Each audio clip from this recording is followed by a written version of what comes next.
2022년 3월 8일 큐티 말씀입니다. 창세기 21장 1절로 21절입니다.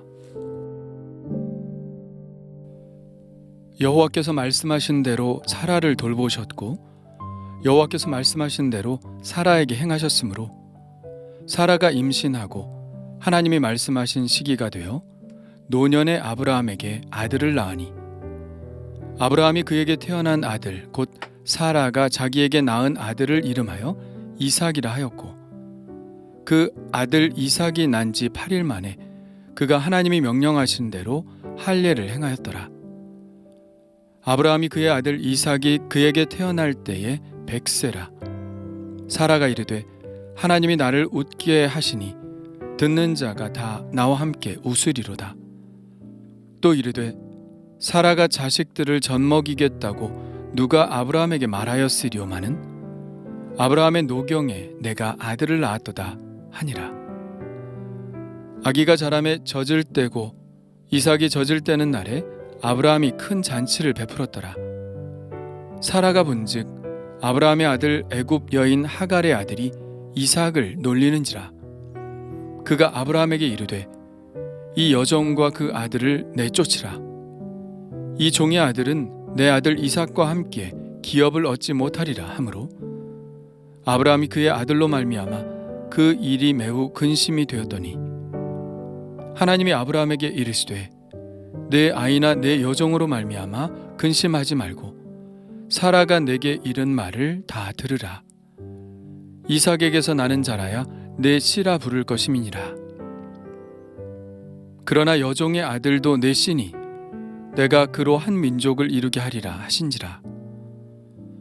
아브라함이 아침에 일찍이 일어나 떡과 물 한 가죽 부대를 가져다가 하갈의 어깨에 메어주고 그 아이를 데리고 가게 하니 하갈이 나가서 브엘세바 광야에서 방황하더니 가죽 부대의 물이 떨어진지라. 그 자식을 관목덤불 아래에 두고 이르되 아이가 죽는 것을 참아 보지 못하겠다 하고 화살 한바탕 거리 떨어져 마주 앉아 바라보며 소리내어 우니 하나님이 그 어린 아이의 소리를 들으셨으므로 하나님의 사자가 하늘에서부터 하갈을 불러 이르시되 하갈아 무슨 일이냐 두려워하지 말라. 하나님이 저기 있는 아이의 소리를 들으셨나니 일어나 아이를 일으켜 내 손으로 붙들라. 그가 큰 민족을 이루게 하리라 하시니라. 하나님이 하갈의 눈을 밝히셨으므로 샘물을 보고 가서 가죽 부대에 물을 채워다가 그 아이에게 마시게 하였더라. 하나님이 그 아이와 함께 계심에 그가 장성하여 광야에서 거주하며 활 쏘는 자가 되었더니 그가 바란 광야에 거주할 때에 그의 어머니가 그를 위하여 애굽 땅에서 아내를 얻어 주었더라. 아멘. 드디어 사라가 임신하고 아들을 낳습니다. 이것은 하나님께서 아브라함과 사라에게 말씀하신 그대로 이루어진 것이죠. 하나님은 1년 전 사람의 모습으로 나타나셔서 이 말씀을 하셨습니다. 여호와께서 능하지 못한 일이 있겠느냐? 기한이 이를 때에 내가 네게로 돌아오리니 사라에게 아들이 있으리라. 그런데 이 일이 실제로 정확하게 하나님이 말씀하신 시기에 일어난 것이죠. 이 일이 전능하신 하나님의 손길이 아니면 불가능한 일이었다는 사실은 아브라함과 사라의 반응이 이미 말해주고 있습니다.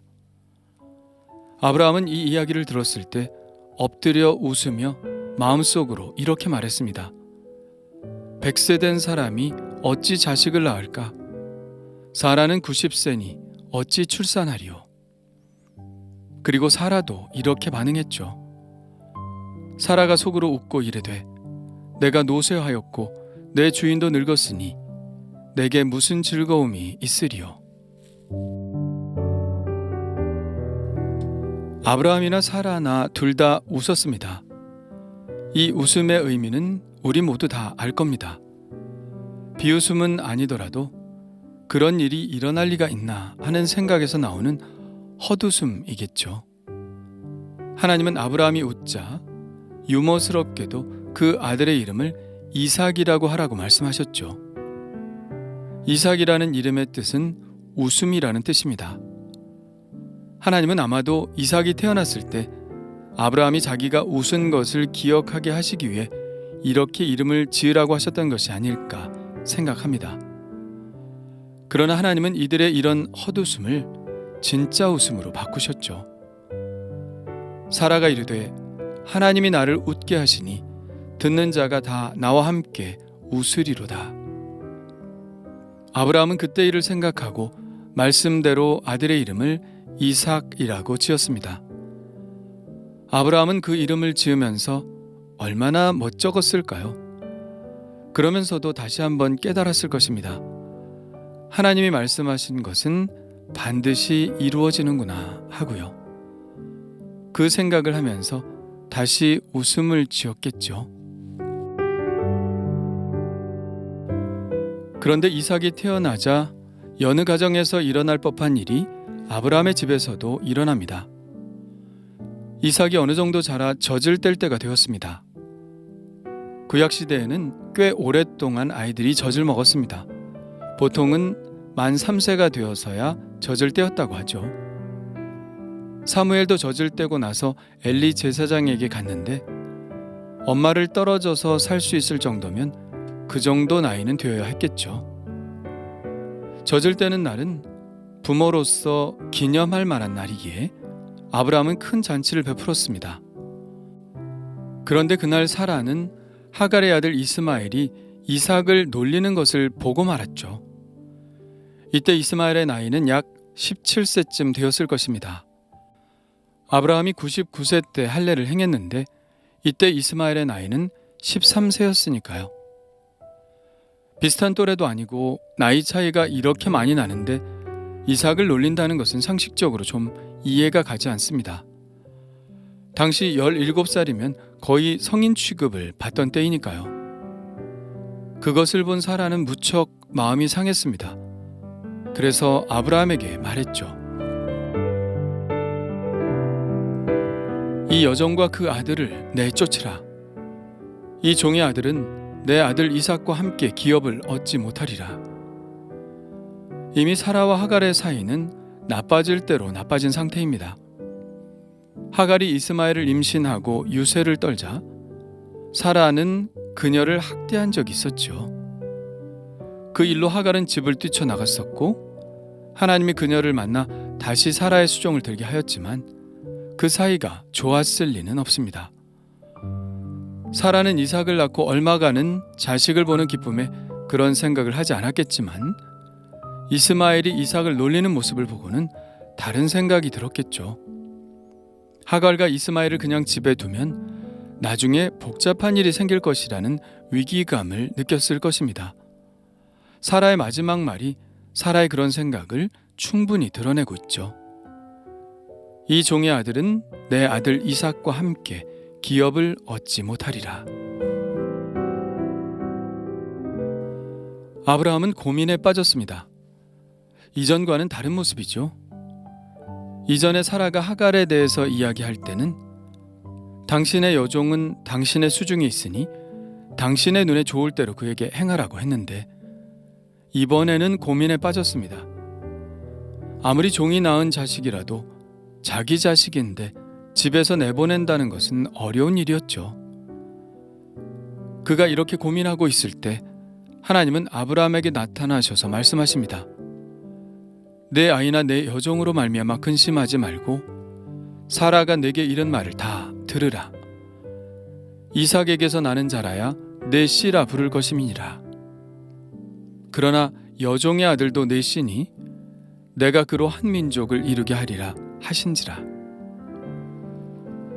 인간적으로 볼 때 사라의 태도가 옳다고 볼 수는 없지만 하나님은 사라가 말한 대로 하라고 아브라함에게 말씀하십니다.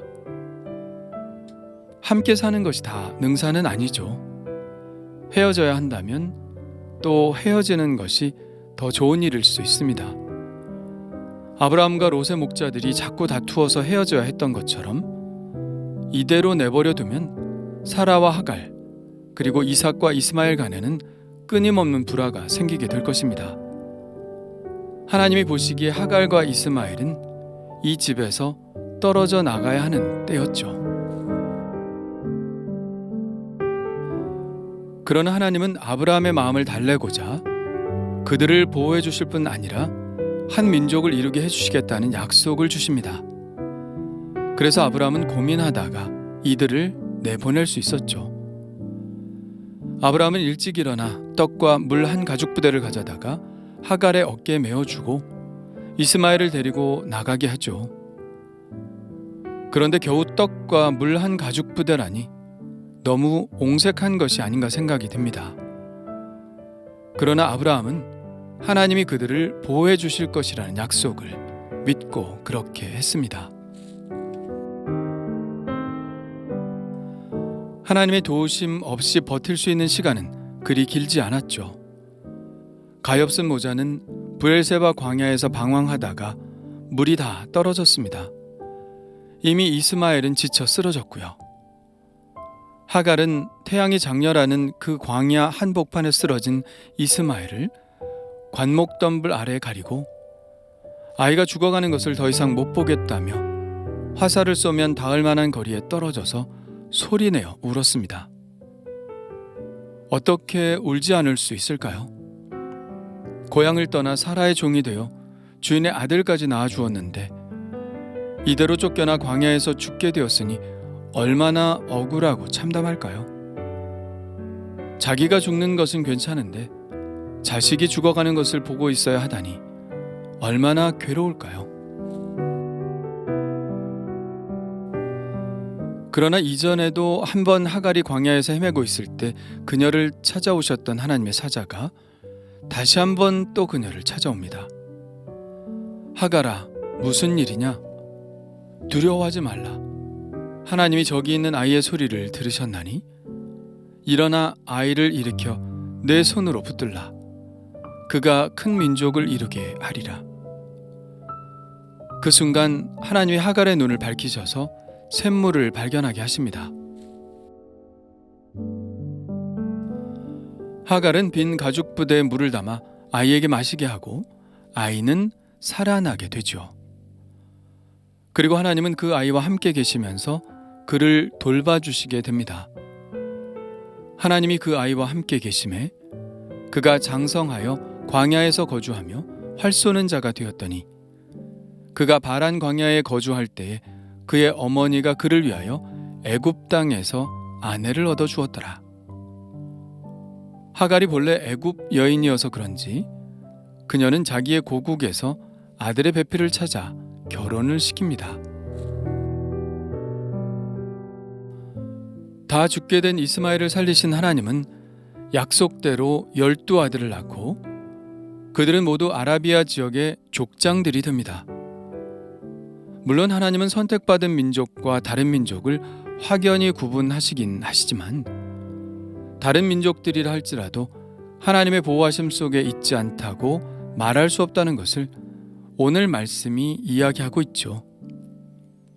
이 세상이 모두 하나님께 속해 있듯이 비록 성경에 등장하고 있지는 않아도 하나님은 세상의 모든 민족들의 삶에 함께 하셨다는 사실을 깨닫게 됩니다. 그래서 사도 바울은 아테네에서 전도를 할 때 이렇게 외치죠. 인류의 모든 족속을 한 혈통으로 만드사 온 땅에 살게 하시고 그들의 연대를 정하시며 거주의 경계를 한정하셨으니 이는 사람으로 혹 하나님을 더듬어 찾아 발견하게 하려 하심이로되 그는 우리 각 사람에게서 멀리 계시지 아니하도다.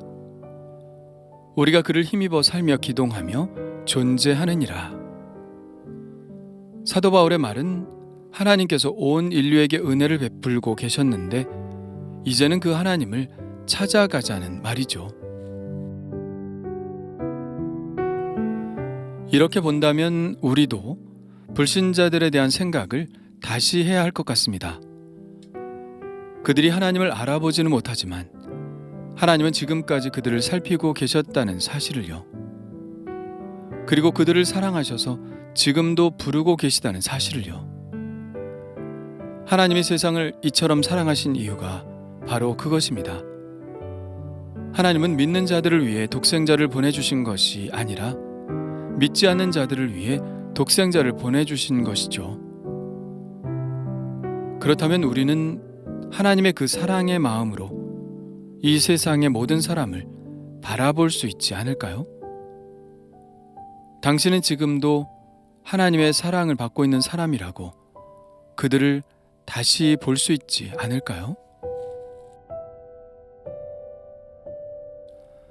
주님 감사합니다. 우리의 완전치 못한 믿음에도 불구하고 주님은 당신의 약속을 이루심을 보게 하심을 감사드립니다. 주님의 자비와 은혜는 한이 없습니다. 우리를 결국 웃게 하시는 주님을 찬양합니다. 우리의 삶에 하나님이 주시는 은혜로 웃음이 끊이지 않게 하옵소서.